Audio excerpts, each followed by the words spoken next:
Hey everyone, welcome back to another video here on the channel.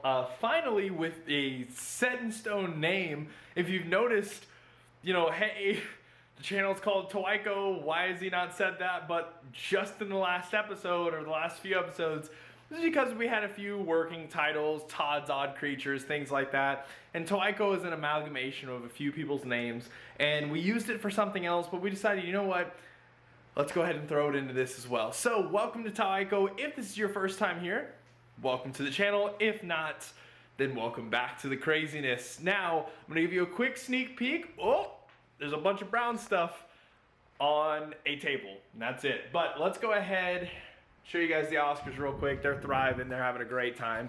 Let's turn it around, and let's go ahead and take a quick look in the fish room. We'll go ahead and turn the fan off. It's been a little bit hot, so I just went ahead and put some fan going in here to get a little bit cooler, but everything's going well. I'm pretty sure this was not like this. I'm actually 100% sure this was not like this in the last video, because we had those 20s still up there, and these 55s were over here. There's some changes going on, so if you haven't seen the complete remodel of the fish room, you need to go check out the last video. But the tilaps are doing great, and actually, let's see if we can find the specific, yeah, it's this one right here. So we've got some hybrid tilapia in here, and of course, this camera's picking up all the film that's on the inside of the glass, which doesn't harm them, obviously.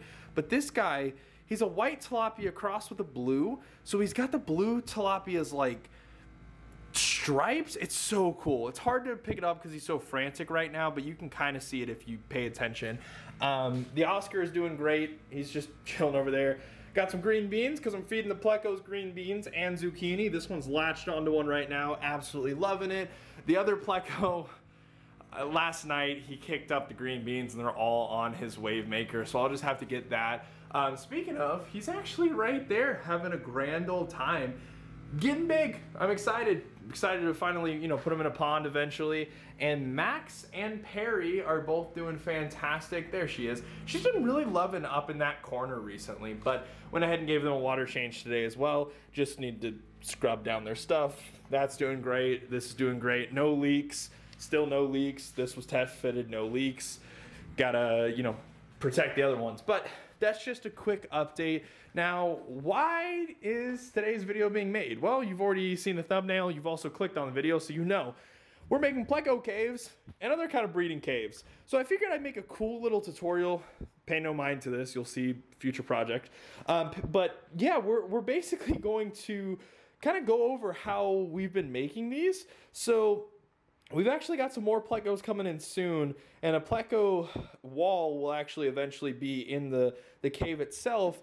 But we're going to eventually be selling these. And so far we've got 3 different styles. I'm going to be making a 4th in a little bit. But plain, so I can make these as plain or stone, so you can have it be like just this color, or I'm going to paint it for stone. This has like the ribs in it, but then you can also see that not only does it have the ribs, but it also has kind of like that knot that you'll see in some wood grain, and then this one is wood grain without the knot. So we're just kind of playing with these, but these are unfired, they're terracotta, and then my girlfriend's also helped me out as well. She made this awesome little like hut. I thought she was trying to make a breeding hut, but then she was like, no, I'm just trying to make a hut. So she's working on this. This will be cool. We did make this little hut, which is kind of going to be like a ram shell. So rams will like to go in here, and we also have this as well. So we'll put the plate in there, and then the rams should spawn on the plate, and then you take the plate out if you need to. A little pisto hut, which looks tiny, but I mean, it's about the size of my fist. She's actually working on a bigger one right now, but she's out doing some other stuff, so she'll be back. She'll finish this up. But I'm going to show you guys real quick how I've been making the pleco huts, because I've been busting out the pleco huts while she's been working on some other ones. So we'll go ahead and we'll strap you guys into the tripod here, and we'll get right on into how the whole pleco hut production's being made. Okay, y'all, so the first step is you're going to need a few supplies, obviously. So right now we're using what's called low fire terracotta, and it is going to be bisque fired. So when I say bisque fired, what that means is it's going to be fired without a glaze. So this is the remnants of the terracotta that we're using so far, and down underneath, let me go ahead and pick it up for you guys. Oh my gosh, this is another block of terracotta. So we bought two 25-pound blocks. Quick math, obviously you know that's 50 pounds. And what you've seen so far, the 3 huts that have already been made, this hut, and the over 20 caves have all been made purely from that 125-pound brick, which still isn't even done. So you're gonna need that. You might want some clay tools. So like this one is gonna help me with the designs. The X-Acto knife is what we're using to cut. So you might want to get some clay tools. These are from Arteza. You're gonna want a PVC pipe. You're going to want parchment paper, masking tape, and really that's it. Realistically, all you need is pipe, parchment paper, masking tape, and terracotta. Everything else is a luxury, and then you should have a bowl of water just in case. So how does this start? Well, I'm gonna reuse this one. And basically what we start out with is you first need to take whatever PVC pipe you have. This is a 1-inch diameter, which means it's about a 1.5-inch diameter outer diameter. It's a 1-inch inner diameter. And this one's like a 2-inch, 2.5-inch, so it's gonna be closer to 3. So that's obviously a stark difference. And you really only need about 1.5 to 2 inches of the diameter because, you know, plecos like it snug and they get long but slender. You've probably seen plecos if you've made it this far in this video. So what we're gonna do is we're gonna take our parchment paper and we're going to line it up on the actual thing and then tape it down on the PVC tubing.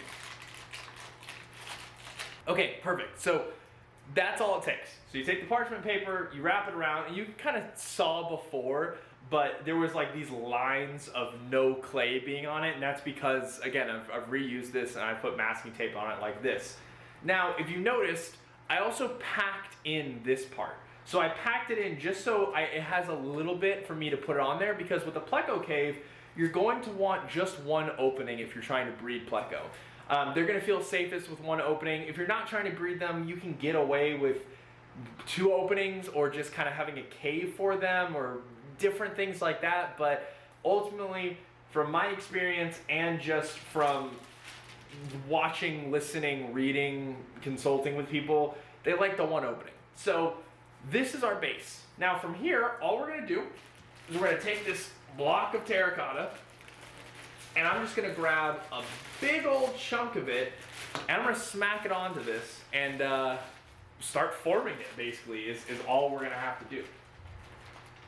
Now this chunk, it might be the right amount. It might actually be a little bit more than what I need, but it's fine. I like to put a little bit more just because I know I'm gonna be making multiple of these, so I'm just gonna cut the excess and then just put it in the paper and then use it for the next one. But basically what I do is I'll start kind of working it on and just trying to get to start just an even consistency around the entirety, and you'll see it'll start coming up around the back because this is the packed end, this is the open end. And what I'll try and do is I'll try and get kind of a thick back to it, because I'll tend to move from the back to the front when I'm smoothing this out. But you know, I'll try and just pack this in and make it look nice. And then you just kind of have this log of just terracotta. And again, you might need a little bit more. So let's just assume I need a little bit more. So I just put it on there, smooth it out, yada, yada, yada. Now, I do not claim to be a potter. I do not claim to be someone that works with clay a lot. This is just something where after doing this for hours, I've figured out how to make a tube. Like, I figured out how to make a clay tube relatively easily. So what I'll do is, once it's all situated like this, and I've got kind of my ugly form, and maybe it's a little bit thick-walled right now, what I start to do is from the back, again, I want to make sure that the back is really set. So any imperfections, anything where I need to smooth it out, and when I'm saying like imperfections or smooth it out, like if I bring that up to the camera, you can see like there's this divot right here in the middle. So I'll take my thumb and I'll just try and smooth it out so that same part that I just had, it's smooth now. So there's no longer that big fracture point. So I'll try and do that, but I start from the back and then move my way down. Okay, so an important part also, now that it's starting to get smooth, you'll notice that the opening is starting to get covered a little bit. So again, this is where I come in, and we just have an X-Acto knife to use this. You don't necessarily need an X-Acto knife. The set that we bought also has this roller, and then some other things like this, which I'm sure I could just put this here and use it. The X-Acto knife, with it being such a sharp utility blade, it's just so much easier. You'd think, oh, it's just clay, you know, anything can cut through it. Yes, anything can cut through it, but if we look where my thumb is, if this would focus up, that'd be beautiful. Yeah, so if we look where my thumb is, right about here, that's where I use the X-Acto knife, and then over here is where I use that other knife. And you can see the X-Acto knife just cuts through it very, very easily, whereas the other knife that we got with this kind of leaves not a rough edge, but just an unfinished edge. And that's why we rather use the X-Acto knife. And we have plenty of blades for it, so it's all good. So again, I'm just gonna go in and just try and make uniform walls and make it all look good from the back to the front, so that way it's just all uniform and good to go. So I'm gonna go ahead and just try and finish this one up, and then we'll show you how I detail the wood on it, and then also how I get the D shape, so the D shape of it, and also how to get the PVC out, and the importance of the masking tape and parchment paper. Okay, so I closed up the terracotta just because I know I'm not going to make another one right now, but as you can see, this is now, you know, it's got the clean cut up front, and it's all smoothed out. So before we take it out of, or we take the PVC pipe out, what I'm gonna do is I'm gonna take this tool. Now, if anyone works with clay, you'll know what this is called. I don't, hence me saying that, but you're gonna take this tool, and what I do is I just do what I feel looks cool on this specific one. So I'll just think about wood grain, and I'll think about how natural wood grain will look, and I just kind of put my own wood grain into it, and then boom, I've got the wood grain into it. And granted, this has all taken me 12 minutes. I'm rushing this one. The other ones I've took about 20 minutes. The first one, surprisingly, took a lot longer because I used a balloon first and then forgot the parchment paper, yada, yada, yada. But now that I've got it down, I'm going a little bit faster. Now, once you have something like this, you're gonna try and grab the PVC pipe, but not the parchment paper. Get it started and slide it out. Then you're gonna find one of the lips of the parchment paper. Let me go ahead and this one. So when I say lip, I mean like the starting point. And you're gonna take that and you're gonna unwrap it from inside, and then boom, the parchment paper's out. Now the masking tape is gonna stay in there, but earlier I said low fire. It's still terracotta, so we're talking thousands of degrees, so like 1,000, 1,200 degrees. So that masking tape's going to get absolutely eviscerated in the kiln. But yeah, then all I do is I just take my fingers and I pinch it together, and if I'm smart enough, like this time, the masking tape's typically at the top, so you can see my pile of masking tape rings over here.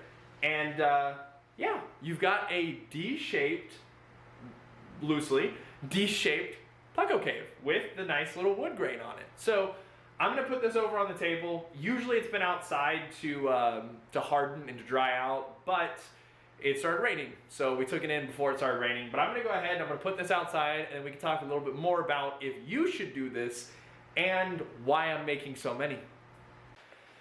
Okay, so we made it. It's all taken care of. Now let's talk a little bit logistics. Let's see, should you yourself make one of these? Now, I am going to disturb the fish just for you all because it is a little bit later now and the lights have turned off in the fish room. But if you have a setup like this, where you have currently set up 6 aquariums with the idea to potentially turn an entire wall into Pleko breeding, or you just love plecos, you want to give them the best, something of that nature, you know, there's many different possibilities where you have a bunch of fish, then yeah, maybe doing this DIY is going to be the right thing for you. But maybe it also isn't. So let me just kind of talk a little bit through this so that way you understand from a numbers perspective. Now, there is going to be a little bit of a shameless plug in here as well, but basically when we're talking about numbers, we're talking about price. Those blocks of terracotta, yes, they're 25 pounds. We can get way over 25 caves out of them. The catch is it's $24 for 25 pounds. So, okay, around $1 or so per terracotta cave, depending on how big, how little, how wide, whatever that you make it. So, okay, cool. We're sitting at about $1 a cave in comparison to the $11 that you see them being shipped for, especially like pre-made ones or even some, you know, handmade ones. So, and again, time does go into this. First couple did take a little bit. Now, the one that you guys saw me make, it's $12, or $12, 12 minutes. It took me 12 minutes to make that one roundabout. Could I have taken a little bit more time? Could I have maybe done it faster? Yeah, and the ones without detail, I can make them a lot faster, and the less clay you put on from the beginning, the less smoothing out. So again, you can kind of get it done quickly. But then the hidden number, and a number I can't even discuss with you yet because I haven't even taken them to get this done yet, is the kiln firing. Now, granted, we bought the terracotta, 25 pounds for 24 bucks, and I got a quote for if we wanted the entire small kiln, we wanted to rent the entire small kiln, it's about $45. I don't know how big the small kiln is. I don't know if we're gonna need the large kiln. I don't know how big the pieces are that need to go into these firings. So it's kind of just one of those things of, I need to figure that part out, but let's just assume that you as a DIYer, you get the terracotta, $24. You make enough to, in this case, have a kiln of $45. The small kiln is completely filled at that point. So at that point, you're pushing $69 for, you know, everything, plus the time, plus the investment. Again, if you need a lot of caves, do it. If you don't, then don't. It's that simple. It's one of those things where if you want to do it, by all means do it. If you have one aquarium and you just want to make something custom for yourself, go for it. By all means, go for it. I think that's going to be awesome. I think it's going to be cool for you to be able to put that centerpiece in your tank. But if you're trying to do it the cheapest route, don't do it. Which leads me to my next reasoning behind all of this. Because in my head, again, I'm still working on logistics. The firing could be incredibly expensive and it could blow all of this out of the water. But me and my girlfriend's idea is we are going to be figuring out the best and cheapest way for us to make these. So then we can ship them and we can also go ahead and put them out to you all. So that way, instead of you spending $11.99 on a plain looking pleco cave that's made out of some kind of plastic, you can get a handmade, unique pleco cave for like $5, maybe plus shipping. Again, I cannot guarantee any numbers right now, but I can guarantee you it's going to be cheaper than the overproduced majority. And again, we're talking about something as easy as just this. And again, this isn't fired and it's not even fully dried yet, but something where you can put this in there, your pleco has a hiding spot, and it's just an all-around good time. And I'm gonna be working on designs and stuff like that, and we'll have a website set up for it when it happens. Who knows, by the time you're watching this, it might already happen, and if so, there's gonna be an iCard for it. But again, it's one of those things where if you just need one or two, we're trying to make a solution for you so you don't have to break the bank. If you need a lot, go do it. It's a load of fun. Or if you somehow know someone that owns a clay shop and you can just go get 1.5 pounds of terracotta, or maybe just a pound by itself, mold it into a clay and then have them fire it, that's gonna be perfect. If you can get small quantities, go for it. But it's still probably gonna be more than one of them plus, because of course we're buying in large batches. So again, if you're looking from a cost perspective, it's gonna be cheaper to buy from us, or just buy cheap, or even just buy one of the expensive ones, whatever.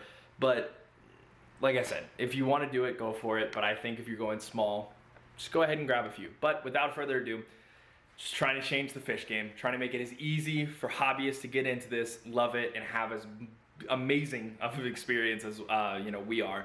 On that note, the next video you're gonna see, potentially, I don't know, there's gonna be 2 videos lined up. The next video you're gonna see, you're going to be getting some more fish in that we bought.